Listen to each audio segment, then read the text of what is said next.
Welcome to the Icons Edit, the podcast where the most unforgettable moments in pop culture are revisited and re-examined. So whether it's a legendary era in fashion, whether it's a product that changed generations, or an iconic scene from film and TV, we'll be talking about it. So if it lives rent-free in your head, it will probably live on this podcast.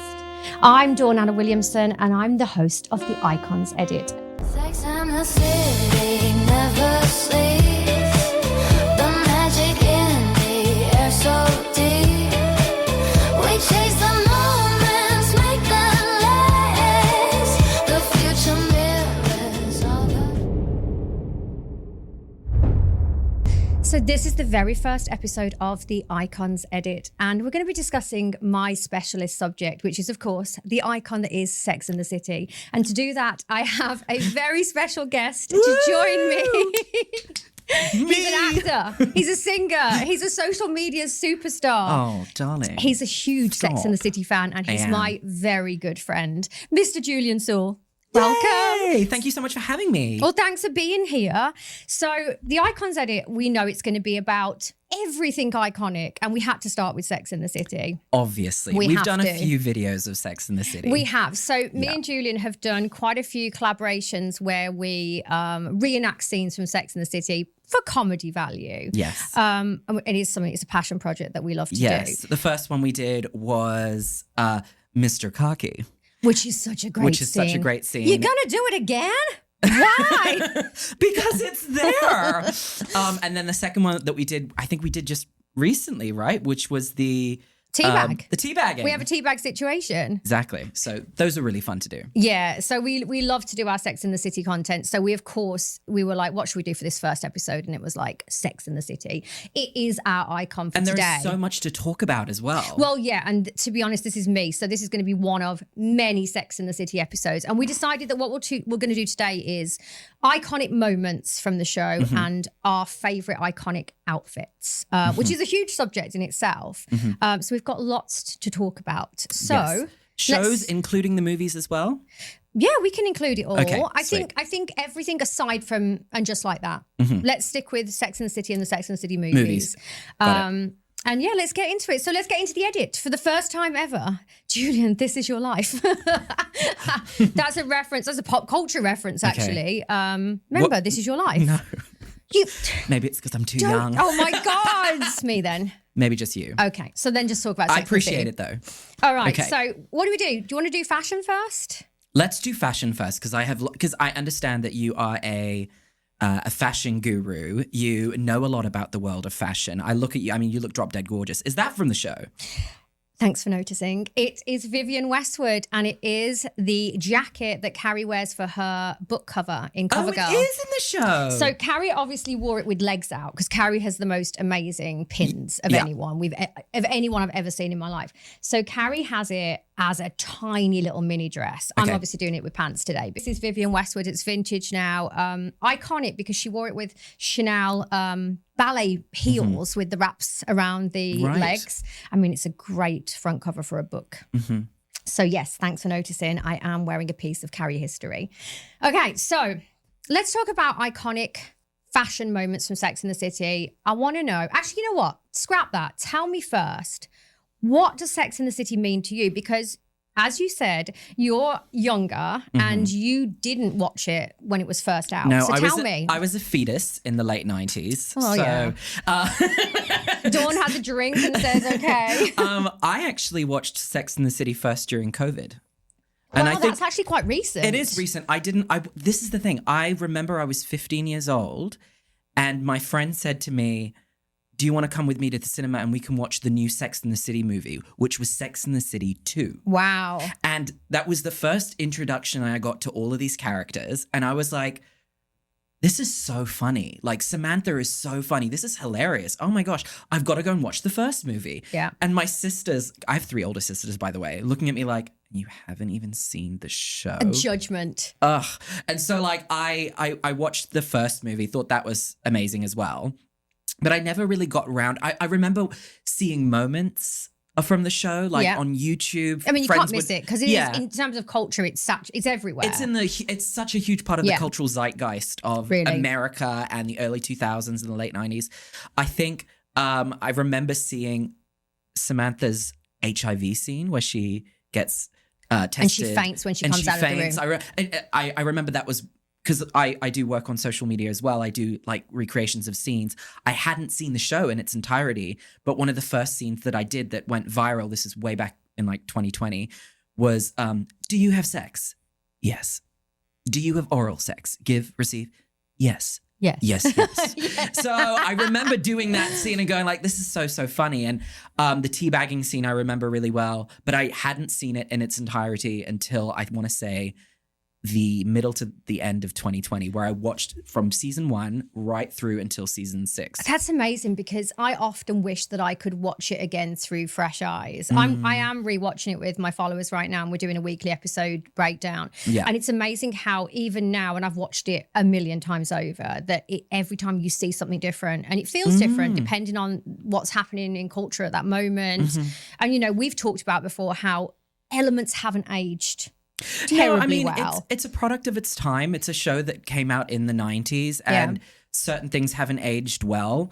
That doesn't justify certain, you know, how I like to look at it is I think back to how revolutionary it was at the time. It must have been in the late 90s for these women to talk so openly and honestly about their sex lives.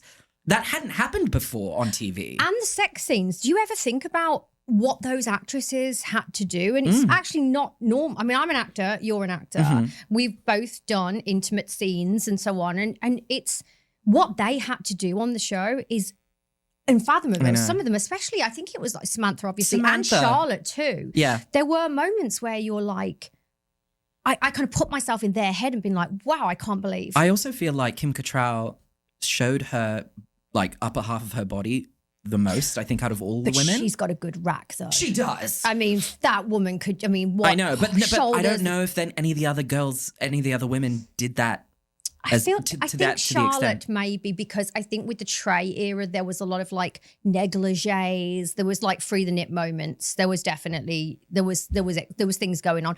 I think that ultimately even Miranda as well to some degree, because I know that SJP had a clause, a no nudity clause. So there is a lot of sheet covering and a lot of kind of posturing to try and cover up stuff. The other girls didn't have that, and they were just fully exposed. I mean, think about Miranda when she's riding Robert. I think about Miranda, an incredibly graphic scene. Actually, Miranda in I believe it's is it either the second or the first movie after they meet on the Brooklyn Bridge, which is such an iconic scene, by the way. Yes. When, you know, they have that moment, Miranda has that moment where she sees like the milk on her lips and she looks into the mirror and she realizes that she wants Steve. It's incredible. And then they meet on the Brooklyn Bridge and they proceed to have the most passionate fuck sesh. Do you remember? Yeah, of course. They've And been they're like, reunited. And it does look hot, but it just looks so passionate. And But it's incredible that they were able to, you know, we know from being on sets that it is not sexy. You know, these people are being, I mean, we've gone off on a total tangent here, and I actually love it because it's something that I think about a lot. A set is not sexy. A set is, you're watched by a bunch of people. With a whole bunch of people there. There's cameras on you, you know, you've got your nudity garments and stuff like that. And these people make it look so effortless. realistic. I know. But I'm told that that's changing now. And I'm told that more and more intimacy coordinators are directing their scenes with everybody else on set somewhere else in a different room, so that the only people in the room are the camera operators and the actors. I've definitely done closed sets and been, because I'm a costume designer as well, I've definitely been on a closed set where it's just been me as the costume designer with an actress for the sake of privacy and making them feel safe. You know, every actress I've worked with as a costume designer has been like, Dawn, be in the room with me, you know, because if you're having a sex scene, you've got one camera guy. I think it does feel good to have somebody that you can look at and trust, and someone who's also protecting your modesty as well. Closed sets are definitely and always have been a thing, but they're not always the case. And you are just kind of required to, I always think when I see them faking an orgasm, like that's so like that's just I can't even imagine doing and back that. in as well. This is back in the late 90s and early 2000s. Yeah, you know, closed sets I don't think were that much of a thing back then. Maybe not. I don't know. Probably less. Yeah, but it would have been less of a so. thing. And so you can just imagine like Kim Cattrall topless riding a guy going and faking an orgasm. Yeah. That would have been a really difficult thing to do, I imagine. And I think that they did it so well that we believe that's happening. Suspension of disbelief in this series is real. Like you just think that they're there doing it and that's that. Like you said with Steve and Miranda, like you believe they've just been reunited after a breakup. After a huge breakup. So I love that. And like I said, we've gone off on a slight tangent, but I think it's really relevant to discussions about Sex in the City because the sex was a huge part of the show. And we can talk about that separately. Yeah.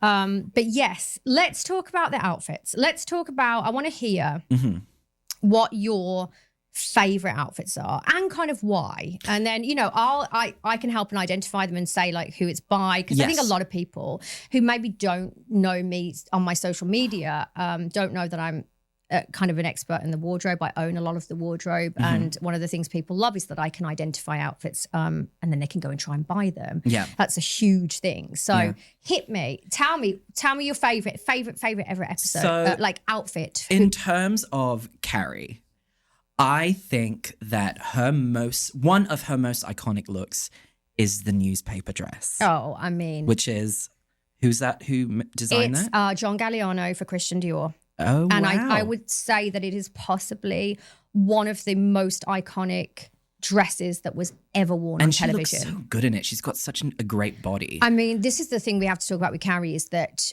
she has, and I know Pat Field has actually said that dressing her was a dream because she has, and I quote, a gazelle of a body.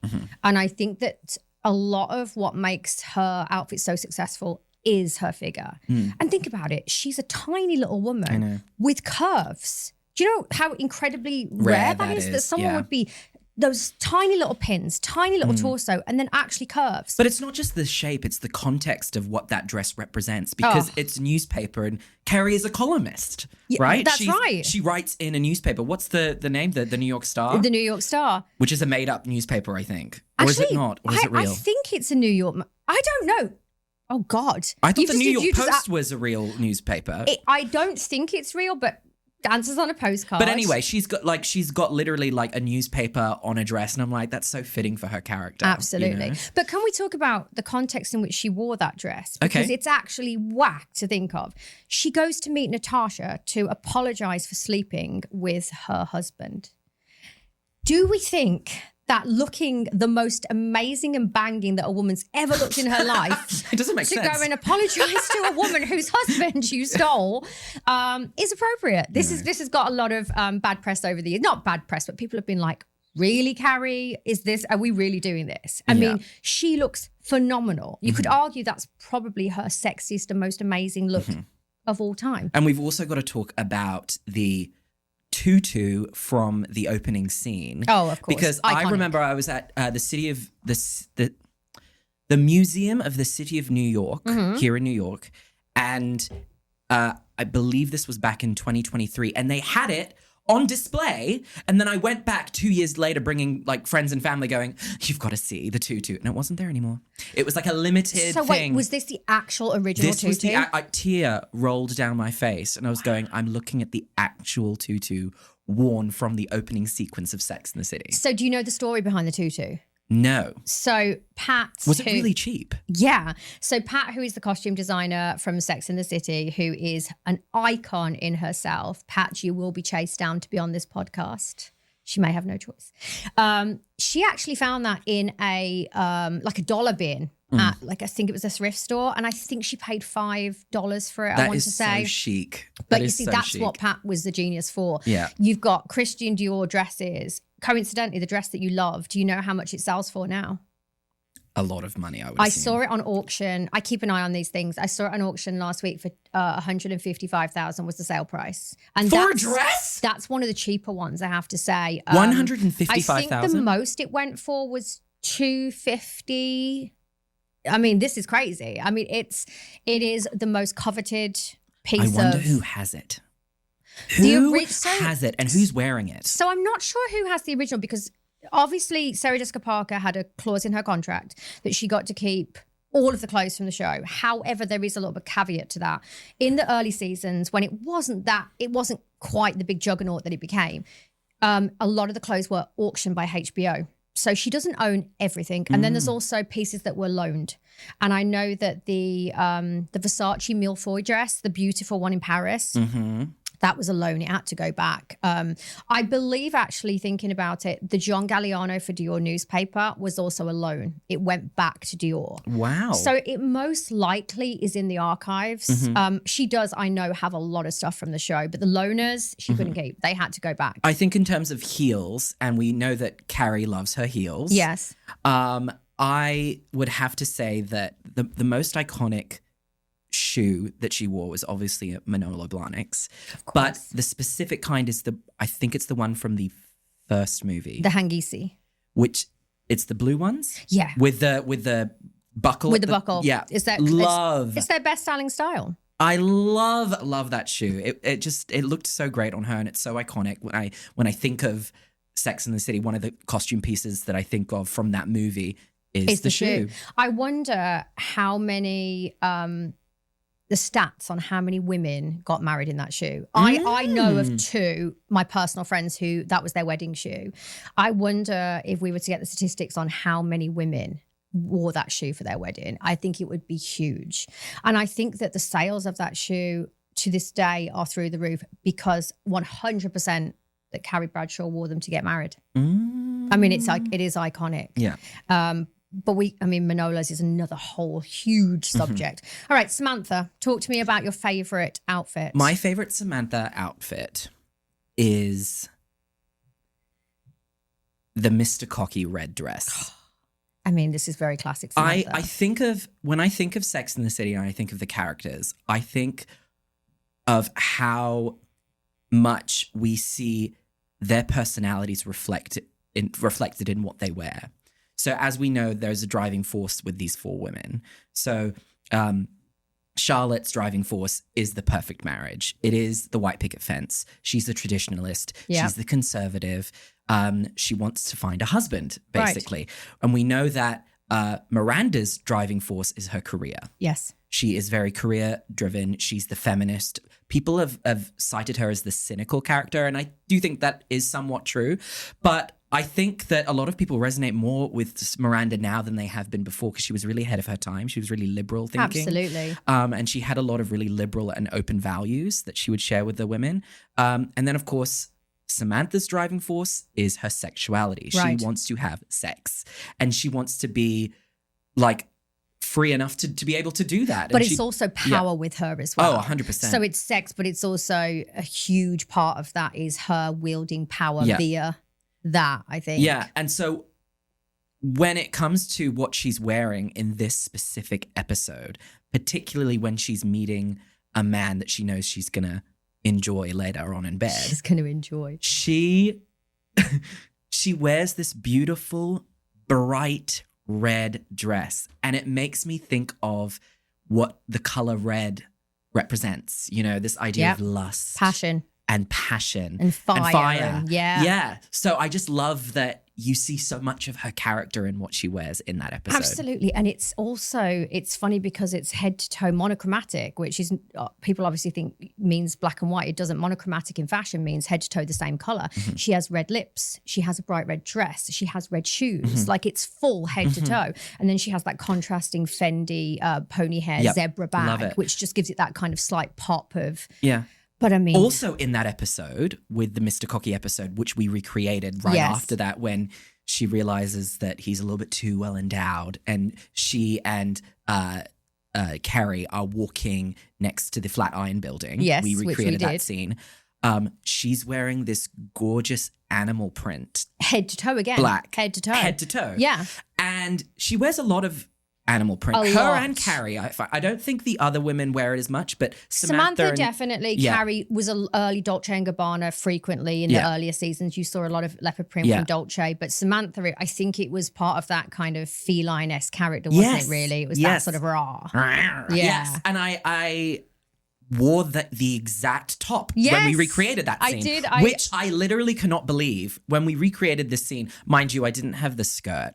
I had these hideous black trousers. But we tried to crop that out. We made it right? work. We made it work. Next but time. I remember wearing that blouse going, I'm wearing the actual top at the actual place it was filmed, like 20 years later. Yeah. It's pretty amazing. It's amazing. It's Anna Molinari for Blue Marine, and it's how I didn't think I would fit into it, but you said it was really stretchy. Super stretchy. So I was like, yeah. oh, I can fit into this. It's amazing because I obviously wear a lot of her clothes, and some of them that are the originals, and you do feel the second you step into them, you're like, okay. I'm wearing the actual You know, I strut down the street and I'm like, I'm Carrie Bradshaw. You know, you do have that feeling when you step into something from the show. Yeah. That's how iconic the clothes are, though. Yeah. That they definitely just draw you in. So that's Samantha, Carrie. What about Miranda? Do you have a favourite Miranda outfit? So I do love something that I've noticed about Miranda is that she wears a lot of suits. A lot of suits and a very mannish very tailoring. mannish. Yeah. And I think of one suit that she either wears in one episode or she wears in multiple, but it's towards the later seasons. I could tell because her hair's quite wispy. Yes. And she wears, I think it's a grey suit with an open white, like an open collared white blouse. I love that suit. And Carrie's wearing the gorgeous dress suit. with the big corsage and they're walking along the street. It's skid mark. They're talking about skid marks. Right. Oh, yeah. God, I hate that. Like every time I'm like, I would find him a new home. Oh, Yeah. skid mark Steve, no. But that's the scene where Yes. she's telling Carrie, like, and they're holding arm Yeah. in arm. I also love the dress that she wears it's also with Carrie, when she tells Carrie that I'm 6 weeks late, I'm pregnant. And she Love wears this that. beautiful, like it's really colorful. It's Cacharel, vintage Cacharel. And I don't think that she wears like quite loud.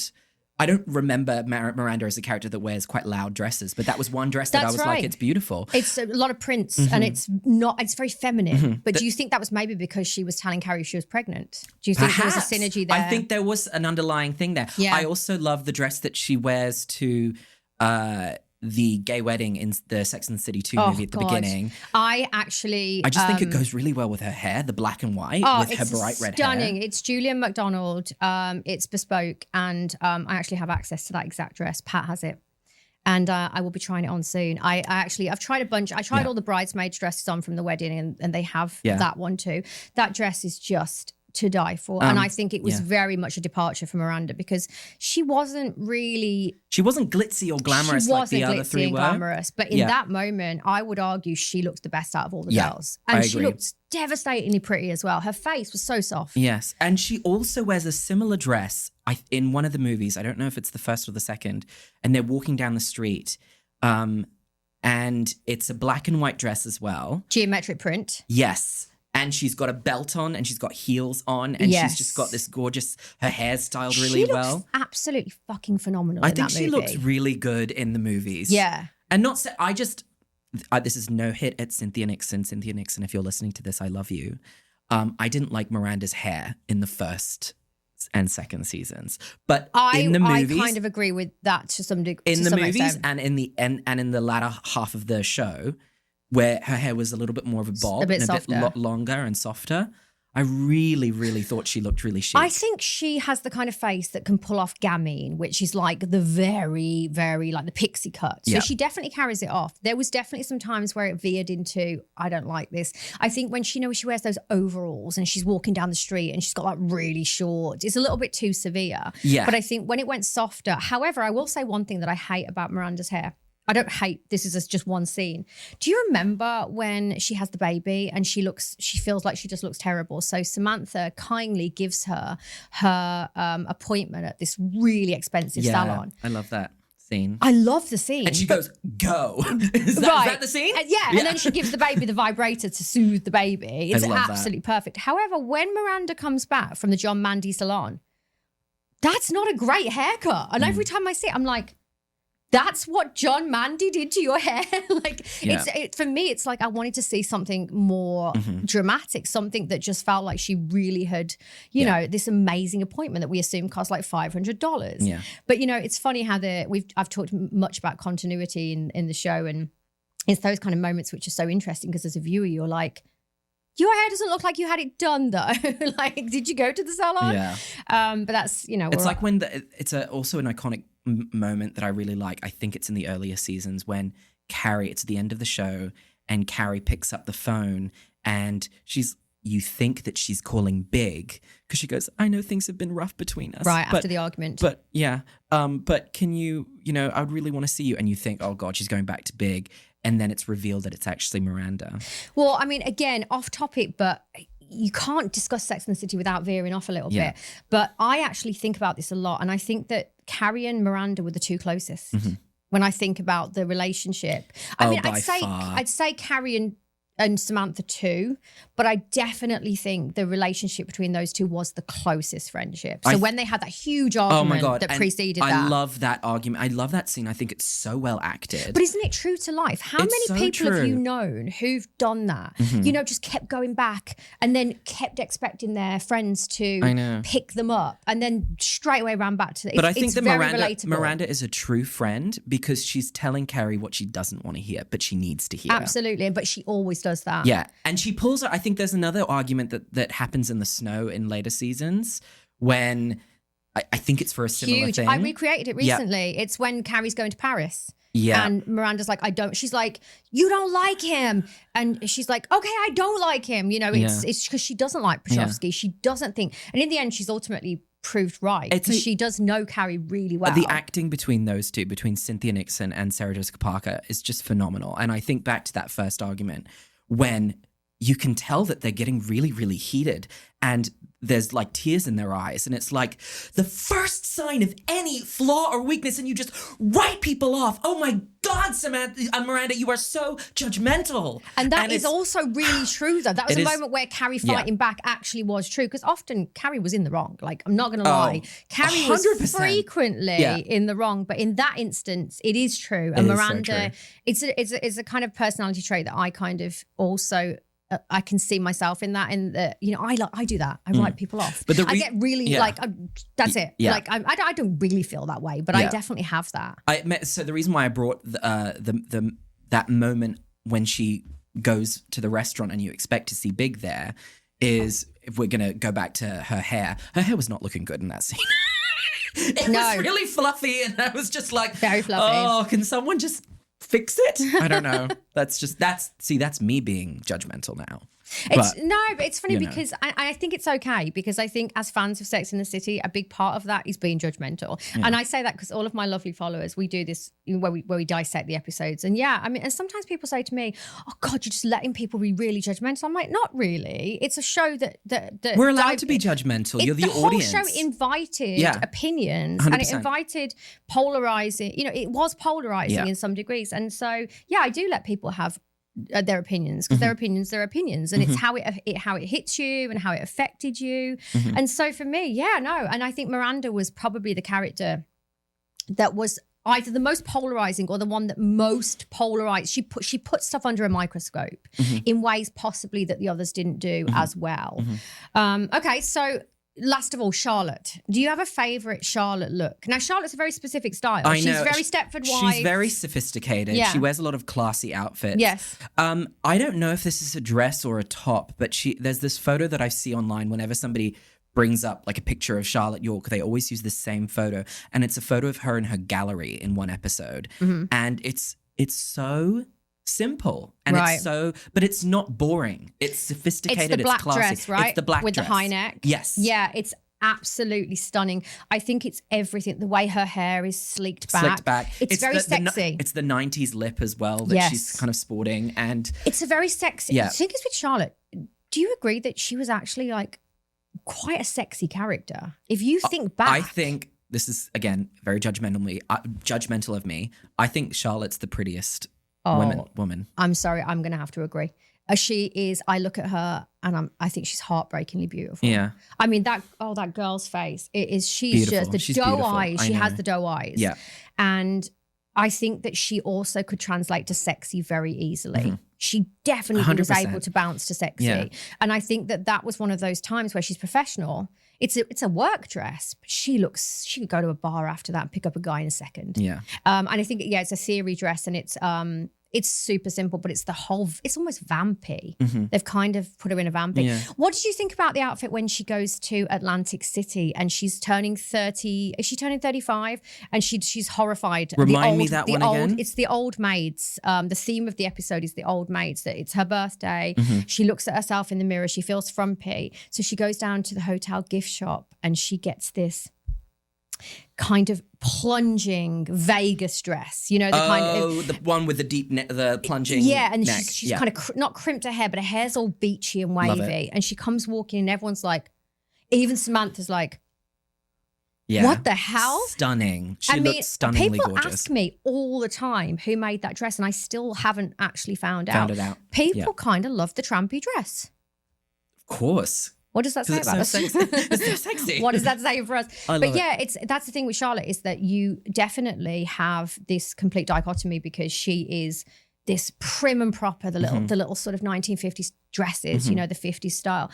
And then the next moment she's like extremely sexy. Like, I'll give you my favorite Charlotte look. The Prada lipstick skirt. So she wears this beautiful skirt, which is, I own the skirt. It's my skirt of dreams. It is when she meets Trey. And do you remember she's gone on that date that's been set up by that guy who's secretly in love with her? So she walks into the bar. And then is this where she walks out onto the street? And she falls in front of the taxi. Yeah. She's wearing Prada and it's a lipstick print skirt. And the moment I saw it all the way back, it's from the SS 2000 runway. The first time I saw it, I was like, I have to own that skirt. There's something about the way it floats and it's so perfect. And she wears it twice actually. She wears it with like a crisp white shirt and it's just so simple. But again, it's not boring. It actually has a sexy edge. She is sexy. I mean, she Charlotte, is really sexy. we think of her one way, but actually I think there was the statistics on this is that after Samantha, she sleeps with the most amount of people in the show. She does the most amount of sex scenes. Well, because she's so beautiful. She just, don't you think she slept with some goddamn awful men? We've been talking about this on my She gets, I feel like, socials. the bad, she gets the real, like, bad selection of men on that show, I think. mean, I can't even think of who would be the hottest guy that she ended up.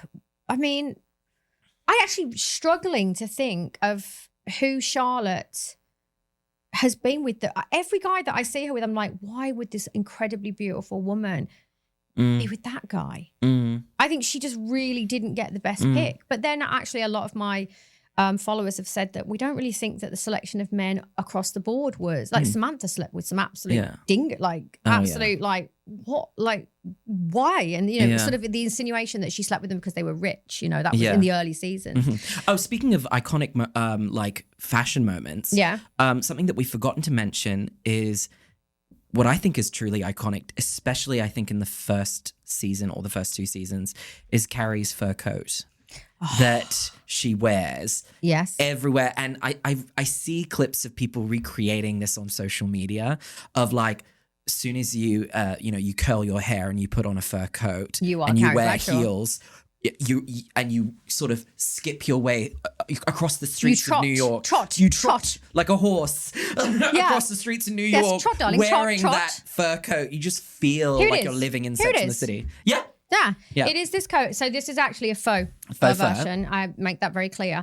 It's a dupe, but it's a faux fur. It's a vintage dupe, which I was dying to find because I don't wear fur. But that coat, it's reported to be Pierre Cardin. I don't know if it definitely is, but my God, that got some mileage. She wore it so many times. And did you know that you could take the bottom half of the coat off and it becomes a short coat? No, I didn't know that. So do you remember in the Politician era when she meets the guy who wants her to pee on him? Start of season 3. Yep. She is walking home and she has these knee-high snake boots on and she's wearing a short coat. It's the same coat. It's the same one, but with the bottom with removed. the bottom. So a lot of vintage fur coats had the ability to unbutton the bottom portion and make it into a shorter coat. Isn't that amazing? Yes. This is why, you know, costume design is really incredible. And as someone with the skill of Pat, to kind of choose an item like that could be used multiple times and could be used in a different way is just phenomenal. I think back to, I got married in November, by the way, and I helped one of my friends choose a dress to wear to my wedding. And her name's Lauren. Shout out to Lauren if you're watching. And she tried on several, but there was one that I was like, I love it. It kind of looks like a nightie. And it's very 1990s. and it's what's now known as a slip dress. Yeah, Or what's Courtney not Love. now known, but what Courtney is Love known. pioneered the slip dress. Yes, Yeah. and very Courtney Love, but Yeah. it makes me think of a dress in Sex and the City that Carrie wore, I think, when she's meeting Mr. Big, and I don't know if she was wearing that coat. Is it the naked dress? I think it's the naked dress. It's very nude, Yes, right? yeah. It's like a nude colored. It's the very famous, and she wears it with this. It's so sexy without being too vulgar. Like the fact that it doesn't hug your body and give you that hourglass. Yeah, It just sort and of backless. drapes over your skin, and it's just so effortlessly sexy. Donna Karan and Yeah. a very coveted dress. I actually own one, and I've worn it for photo shoots, and it's surprising how you don't actually feel too exposed in it. Yeah. Because like you said, it's very draped and it's not skin tight. It's and not it's skin tight. totally backless. Yeah. Huge V at the back. But it's meant to resemble a nightie or like a night dress. Yeah, like I a mean- satin night dress, that kind of like really thin material. Well, because it was for the promo for her column, Mm-hmm. and it was Carrie Bradshaw knows good sex and isn't afraid to ask, and so she's lying on the bed and she's supposed to look naked. Yeah. That was the whole choice of the dress. But like you say, it's become completely iconic. She wears it with the fur coat, which is a really good choice, because if she wore that with something fitted or kind of cropped, it just wouldn't have the same effect. And she meets, it's her first date with Mr. Big. Now, I'm not going to lie. Would you go on a first date with a guy that you wanted to impress wearing a dress that says "fuck me"? Again. I don't know. And then she whines about having slept with him on the first date. Dude, I know. what did you think was going to happen? Like, his know. eyes fall out of his head. I do want to just bring into the conversation the character of Mr. Big, because he's a huge part of the show. Huge. I found it really interesting because I did some research. Apparently, he was only just going to be there for season 1, but audiences loved the relationship Absolutely. that Carrie had with Big, because it was very emblematic of like a 1950s, 60s romance. Like, if you think about it, Mr. Big is very Cary Grant.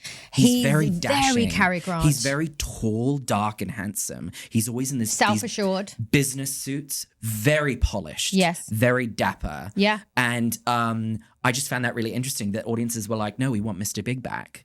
Isn't that amazing? Because that changed the trajectory of the whole show. Because he was the antagonist, he was the main antagonist. And without him, I'm not sure there would have been, I don't know where that would have gone, to be honest. He was there from the beginning and he's there right at the end. I love this sort of comparison that Carrie makes in one of the episodes where she goes, well, I think when he's going to Napa, and she goes, "You can't leave. You're like the Chrysler building." I did this scene the other day I and love I love it. it. And she's just like, she's all like, her eyes are going like crazy. And she's just like, well, if you're tired, you take a Napa. You don't go to Napa. I love it. It's so iconic, but she's devastated. And you know why she's devastated? Because she knows he's it. She just knows it. She knows, even though they've been up and down and on and off, and at that point they haven't been together in a long time, she still knows that he's it. And she feels him leaving is well, that's it. That's the end of that. But of course it isn't. Not No, the it end. never is. So actually this segues great into, why don't we talk about some of our favorite iconic moments? Yes, I'm so excited. And I will say that I have like a million. So do this I. is part one of a million parts of which we could talk about this. But let's go through some of our most favorite iconic moments. So hit me. we already kind of talked about like the arguments. Yes, that which you are know, extremely iconic. and they're extremely iconic and really well acted. But it makes me think about the element of friendship that I think is really the core and the heart of what the show represents and what it's about. Is yes, it's about dating in New York City and being, you know, going to all of these glamorous events and parties and going on to these hot dates and sleeping with men.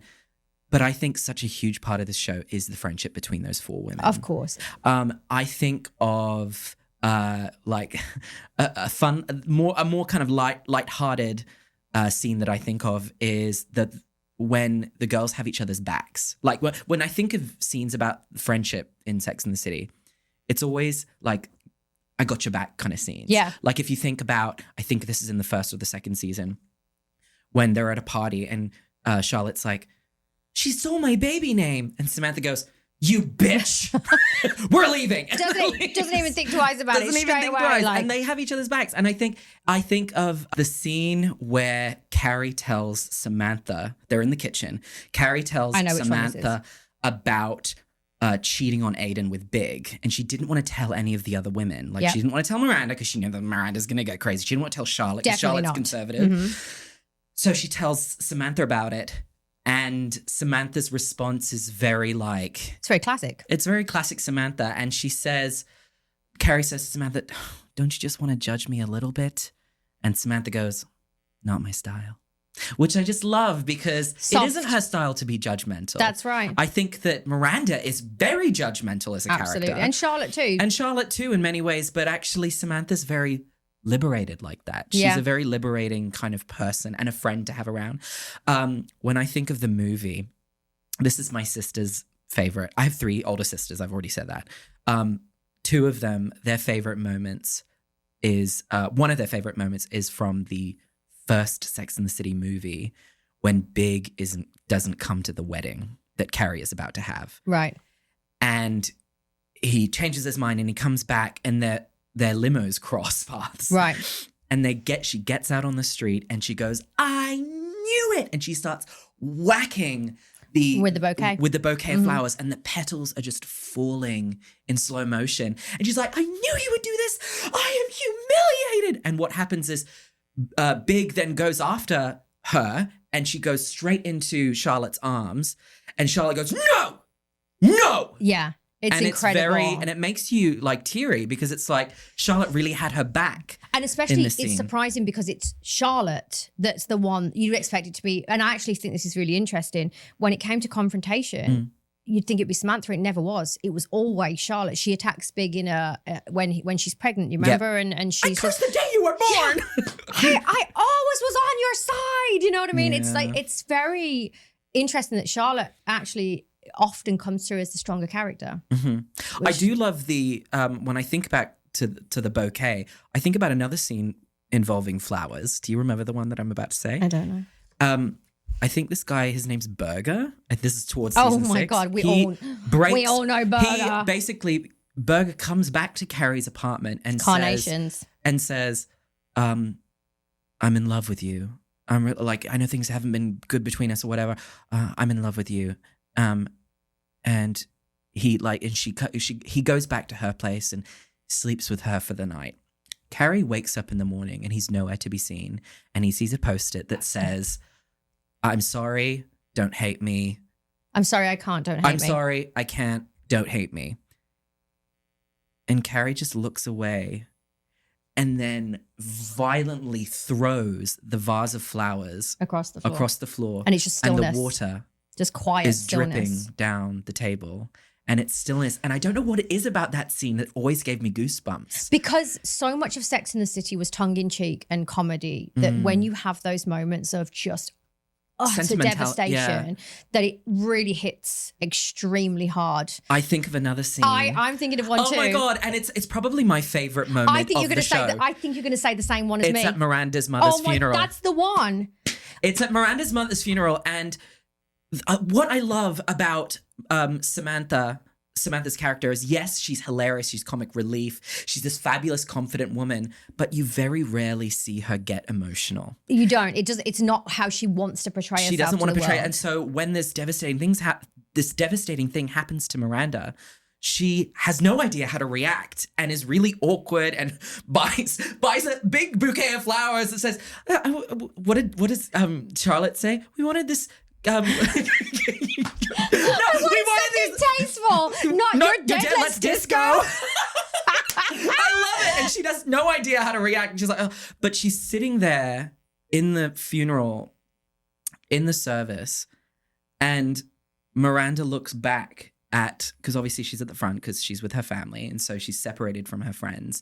And she looks back at the girls. And Samantha just you don't even hear it. You just see her lips move and say, and Miranda goes, and it's like, and tears immediately, and then Samantha just breaks down, and it's so beautiful. And another scene that I remember is, do you remember the scene with Richard And That's my favorite one. Well, Okay, hang on. well, no, you no, say it, wait. 'cause No, I've no, said no, it. no. You say because I've got my one of my iconic scenes is Samantha and Richard, but I think you might be saying a different one. No, so. I'm saying it's a second time that Samantha cried.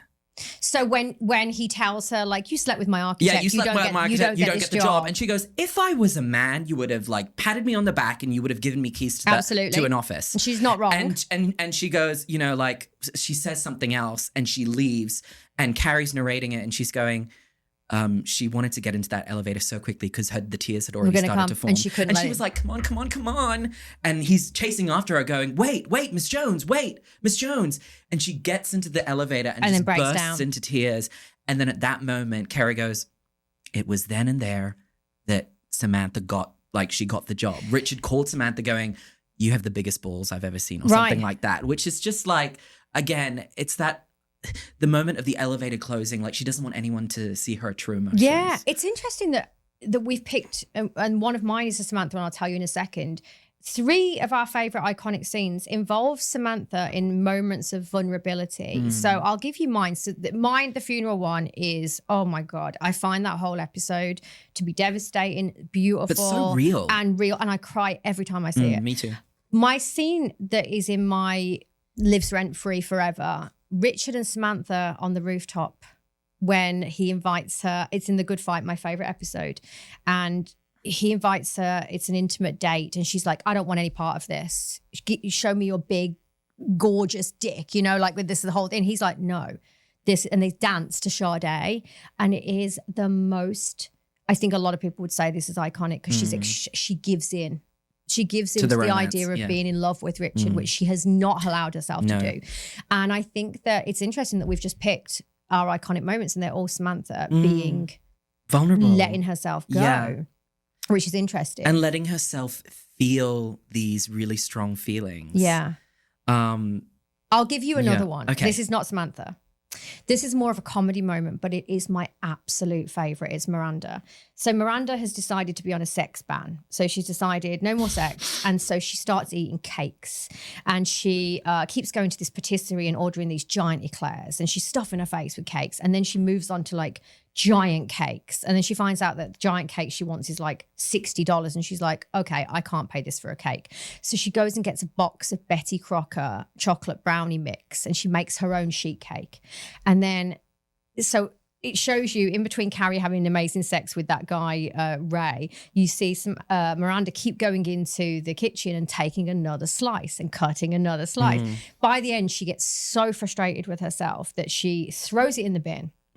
Then we see her creep back, take a piece out of the bin and eat it. And then she phones Carrie on the phone, which is like a wall phone, which I love. You know, it's such the 90s. era. Yeah. So she's on the wall phone and she's like, I just want to let you know that your good friend Miranda Hobbs has taken a piece of cake out of the trash and eaten it. You're probably going to need to know this information when you check me in to the Betty Crocker clinic. And it's one of those moments that I howl at every time because A, you kind of can relate to it, and B, it's just an example of Miranda, who was always so sort of sardonic and sarcastic and so on, turning it on herself, you know, turning that sort of judgment onto her and kind of being like, yeah, I know that this is just, I need to stop. And kind of calling Carrie to almost validate. I know that I need to stop. They've got such a special relationship, those two. And it makes me think of another cute moment between the two of them, between Carrie and Miranda, is I think also in Sex and the City 1 or Sex and the City 2, the movie, is it's New Year's and Miranda's going, I'm eating Chinese food on New Year's by myself. And she's woken her up and she goes, no, I'll come and meet you. And she's like, on New Year's? No, don't. It's fine.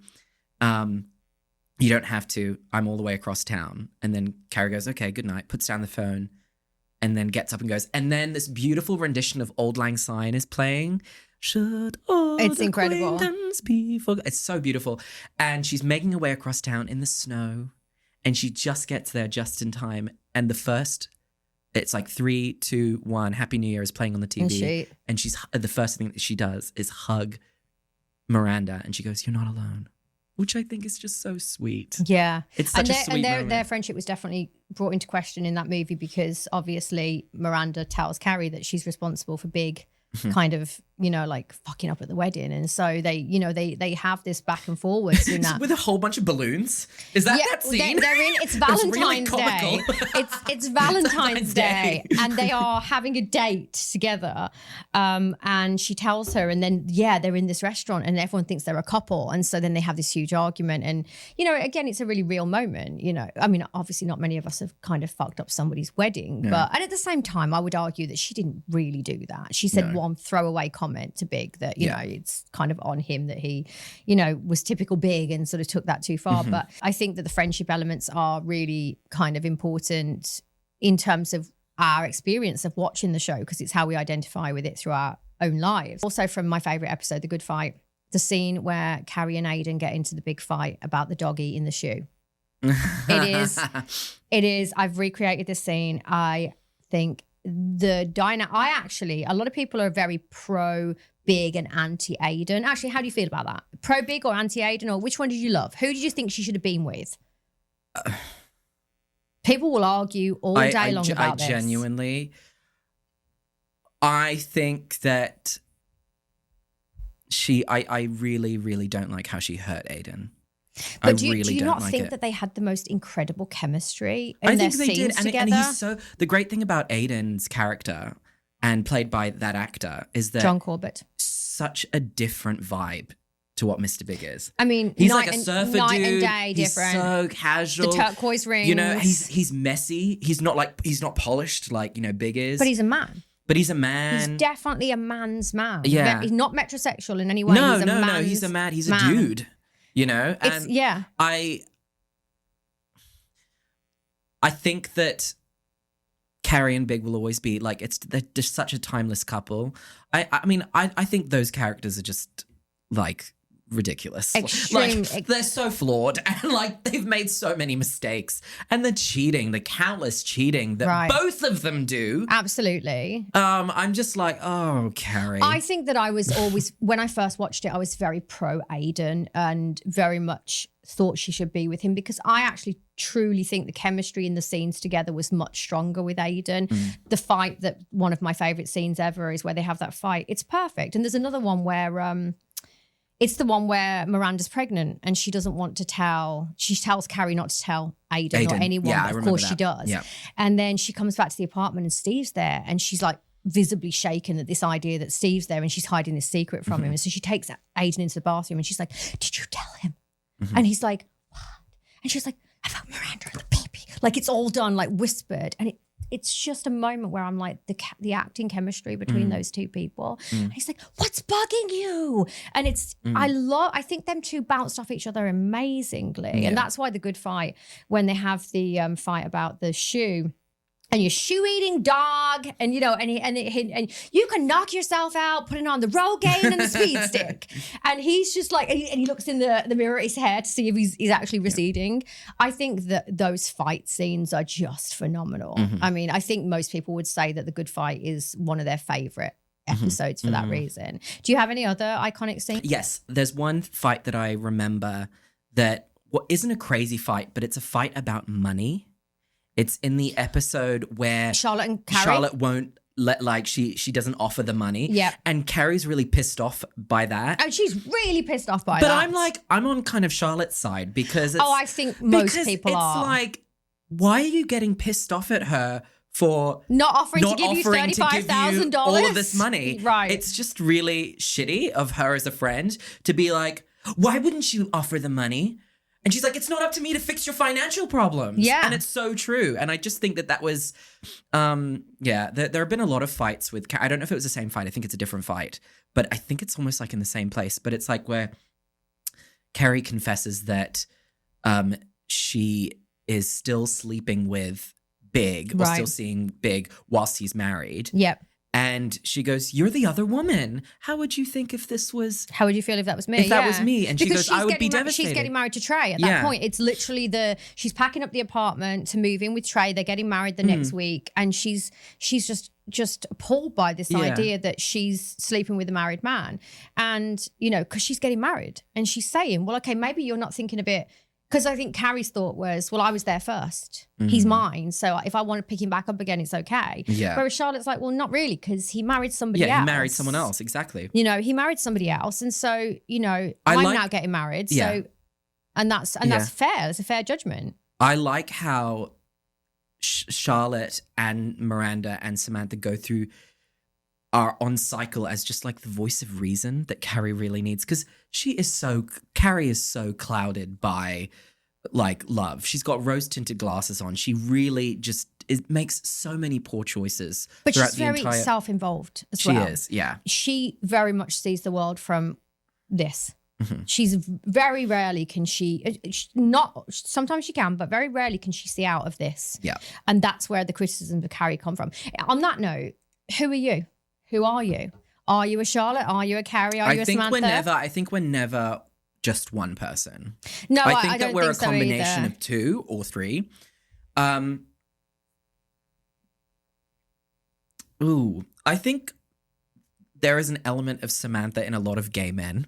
Right. I really do think that. Yeah. Just the confidence and just that's what I love. That's why I love doing these Sex and the City scenes. Yeah, you online. like Samantha. Samantha's your jam. Like. Well, I just like how she holds herself, and she's very poised, and Right. it's so funny, and the way that Kim Cattrall delivers these lines, in a way, it's very caricature, but it's not at the same time. It's because controlled and delivered. It's controlled. Yeah.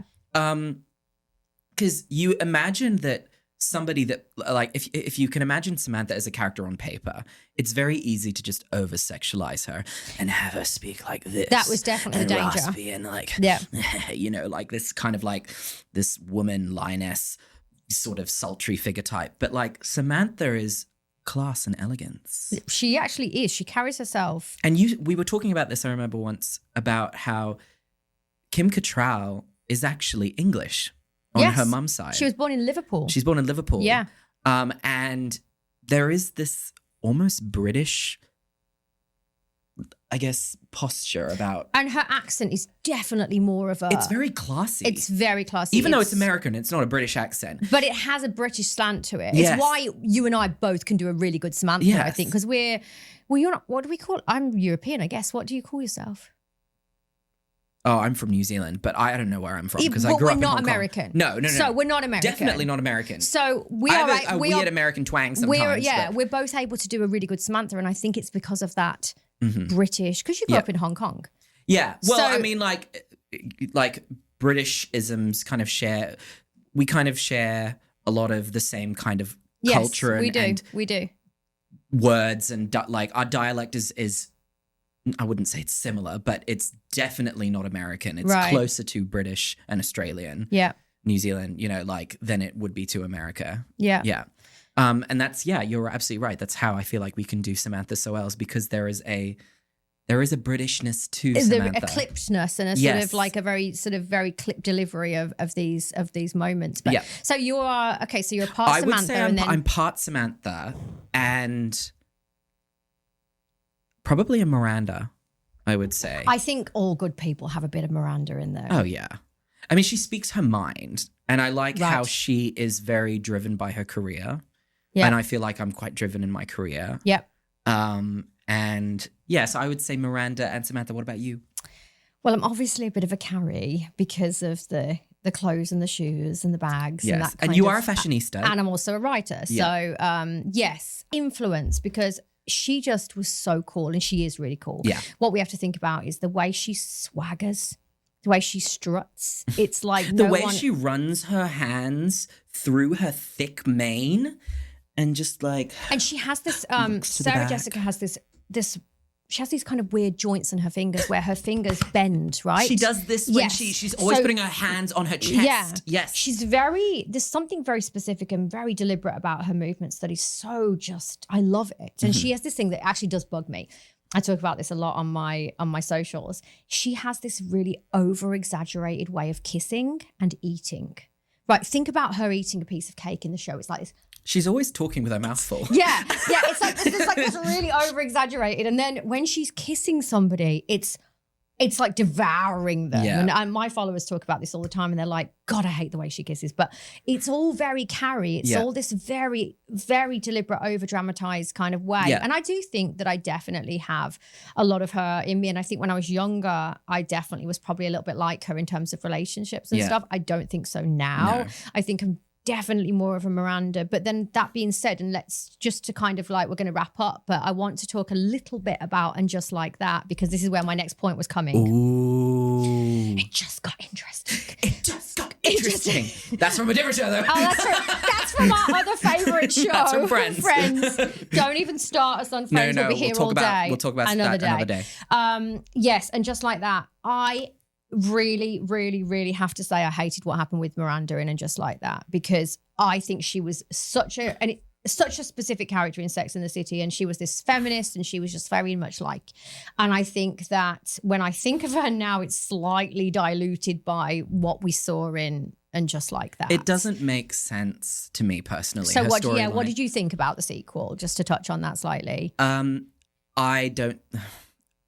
I might disappoint a lot of people by saying this, but I don't think it should have happened. I don't think you are in the minority in that opinion. I think that I loved the show and the subsequent films so much because it was about these 4 very distinct women. Yes.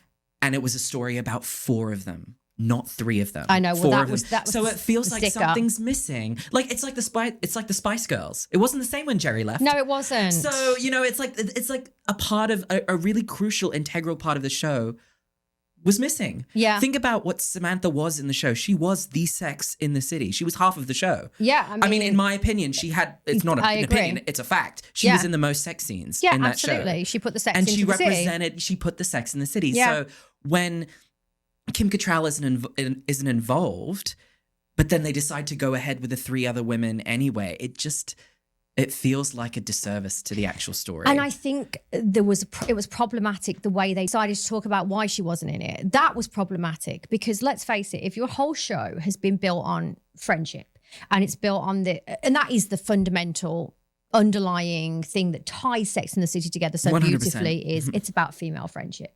And not just female friendship, because we have Stanford and we, Anthony, we have these other friendships, but it's about friendship. Yeah.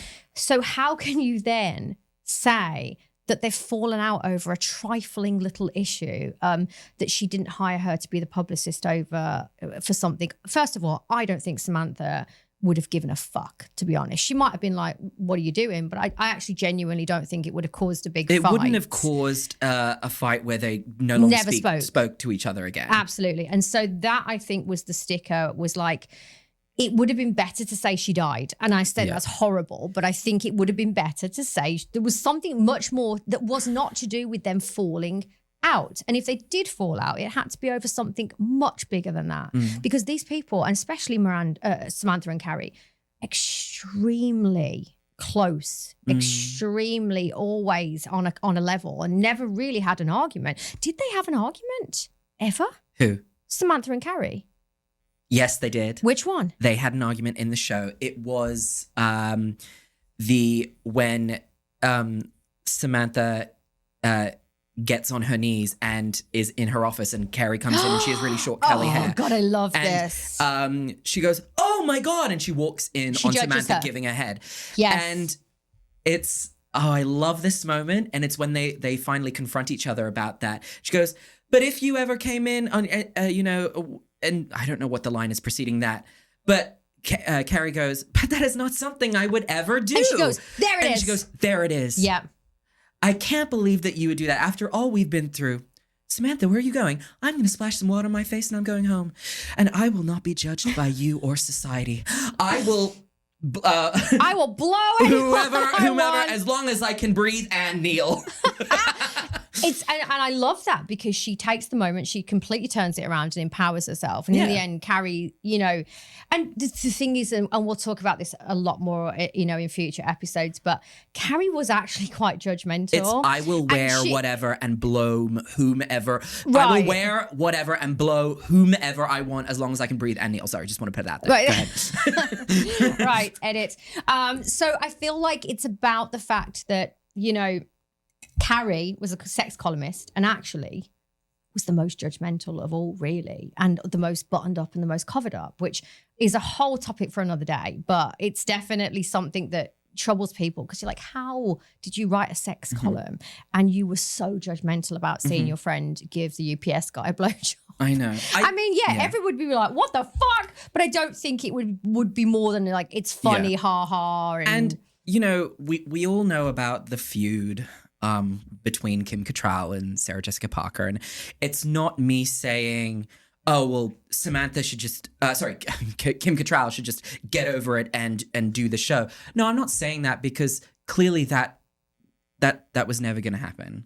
It was never going to happen. She was very, very explicit about not wanting to do the show again. And I think you've got to she cited her reasons for that. And she also drew her boundaries. Like, those are boundaries. And I respect her for that. And I actually think that, just to finish, she didn't actually say that she didn't want to do it because of anything to do with the feud. She said, I don't want to be a 60-year-old woman doing those sorts of sex scenes. Exactly. It doesn't work. And it doesn't make sense to the character, because what would the sense. character be doing? And this is not to say that old people can't have sex. No, not at all. Not at all. But it's just like, I just don't think Samantha would be living her best life, going on vacations in Hawaii with a cocktail in her hand, enjoying retirement. That's what she would be doing. Yeah. And it doesn't make sense to the trajectory of the show. Yeah. To like actually see that, because like we already know, Kim Cattrall and Samantha essentially is 10 years older than the rest of the girls. Yeah. Yeah. And I just don't know if it would really, if it would have worked anyway, if she would have been a part of the show. And I think she was quite smart to do that, because people want to go out on a high if they've got any common sense. And she did, in the end, she turned out to be right. Yeah. You know what I mean? It's that idea of going out on a high and Samantha being Samantha. And she knew that it just wouldn't have been quite the same, and people would have been disappointed. Mm-hmm. And so as disappointed as we were that she wasn't in it, she knew that we would probably be disappointed if she was in it and she wasn't the Samantha, which she wouldn't be all these years later. No. So we'll talk about that another day, because there's a lot to talk about with her just like that. And all of the characters, but my God, I think we've hashed through quite a lot today. We have. I want to just run through my phone to see if I've forgotten anything, and I don't think I have. I think we pretty much rinsed I think that, we've got everything. We went down into a rabbit hole of so many things. Yeah. But we will, of course, be doing a lot more Sex in the City content, and probably some Friends content too. You know, it's a lot about Sex in the City, but it's a lot about so much from that era, which is just like I could talk about all day long, and we will be going forward. So I think that's a wrap on episode 1 of the Icons Edit. Thank you to my fabulous guest. And my very good friend, who we could just natter over a glass of wine all day to. Join me for episode 2. Well, we'll be talking about the most iconic handbag of all time, the Fendi baguette. The baguette. Seriously, I have an expert on archival vintage bags, and she's going to be talking about the Fendi baguette, and I'm going to be bringing some of my baguettes as well, just to show, because we love the baguette.